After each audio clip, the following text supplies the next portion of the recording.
जय जगन्नाथ सांग माने मु शुभम आज मोर ई नुआ रथयात्रा वीडियो को आपण माननकु स्वागत जनाऊँगी।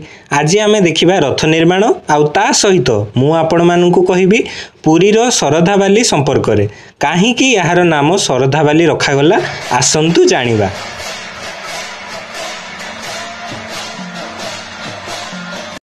सांग माने आमर कुनी रथ प्रस्तुति पई एबे चक प्रस्तुत होउची।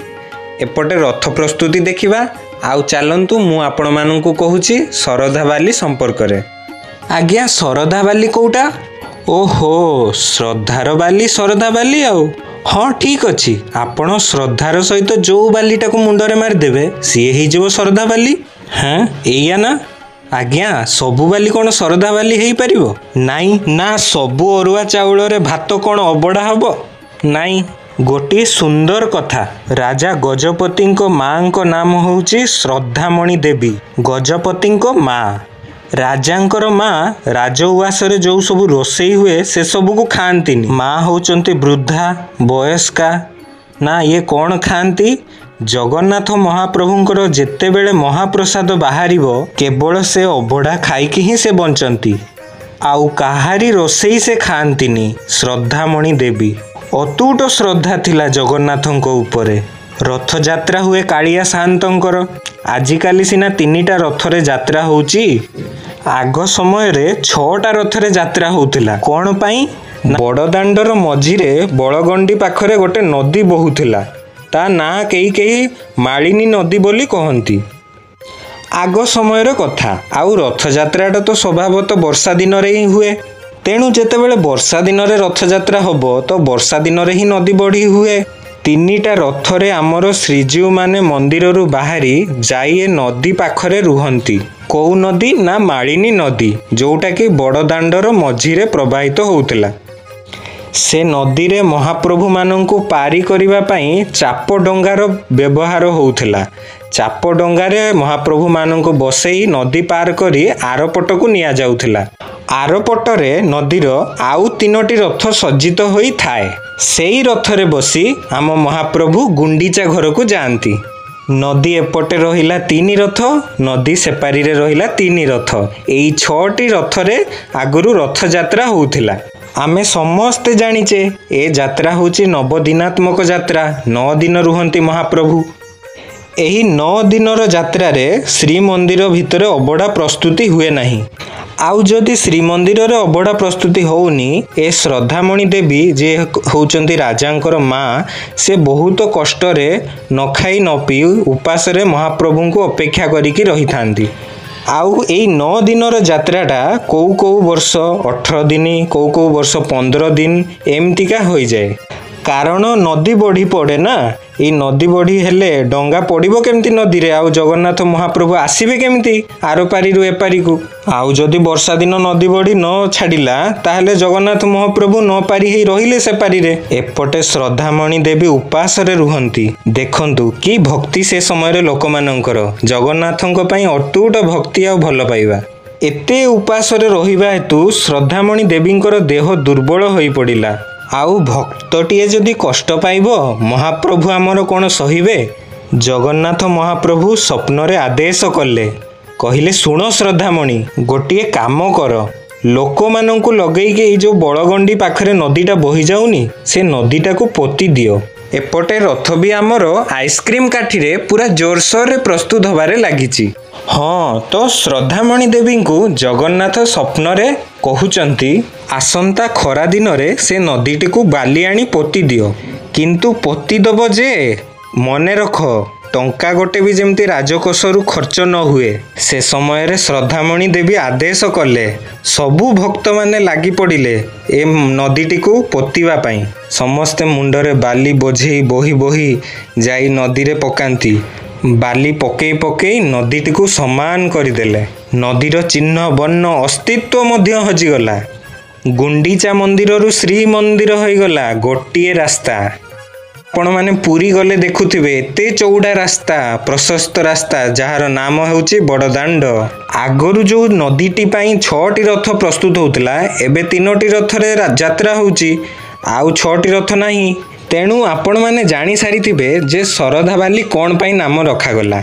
ए जो नदीटी को पोतागला बाली रे से बड़दाण्डर बालीटी को आमर श्रद्धामणि देवी जो राजा गजपति माँकर नाम से जगाटी को श्रद्धार बाली माने शरधा बाली नाम नामित करागला। एबेर समय रे आपण मैंने समस्त जानिचंती जे तीनोटी रथरे रथयात्रा हुए नंदीघोष तालध्वज देवदलन 16 14 चक आउ 12टी चक 16 14 12 मिसीगले हेला 42 गला रथयात्रा दिन 42 बाहुडा यात्रा दिन आसिला 42 चक ए 42 42 84 चकर यात्रा को देखिले मनीष काले 84 नरकरे पड़ेना। खाली सेतिकी नुह ए 84 संख्यार सामंजस्य रही आम गंगा नदीर गभीरता सह मध्य। गंगा नदीर गभीरता आपण माने जानिले आश्चर्य हेबे 84 काठी आउ मनीषर उच्चता भी होउची 84 आंगुली। निज आंगुली रे आपण निजर शरीरर उच्चता मापिबे ताहा 84 आंगुली हबो। यह आज्ञा पुराण वर्णित 84 लक्ष जोनि रे मनीष भ्रमण कला परे मनीष जन्म पाई थाए। तेणु ए 84 चकर यात्रा सहित सबु संपर्कित। आपण माने देखुनांती ए रथ जो तैयारी होउची ताहार आमर जीवन सहित भी यार संपर्क रही।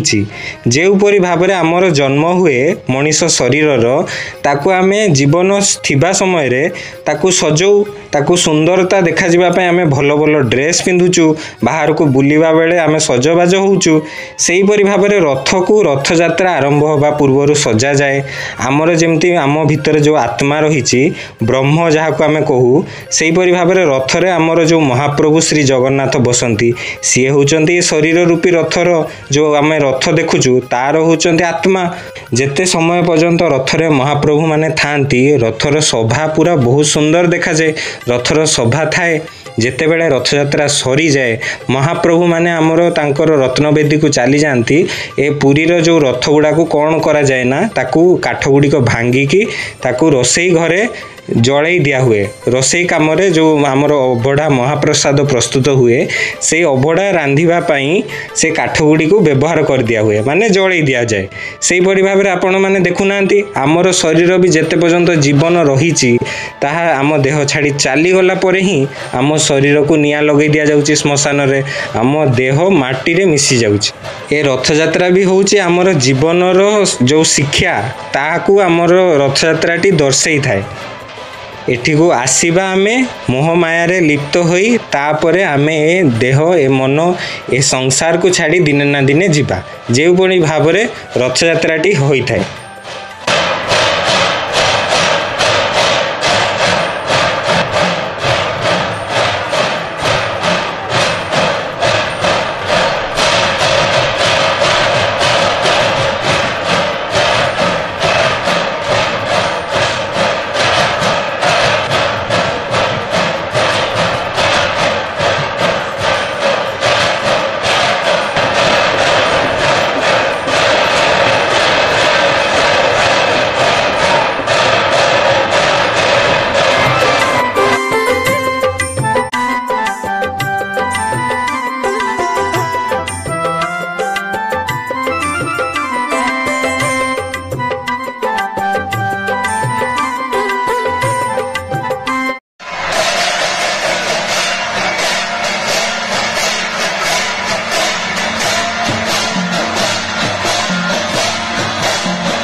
ताहले सांग माने आजिर कहानी आउ आमर भिडियोटी आपण माननकु केमिति लागिला आमको कमेंट करी निश्चय जणाइबे।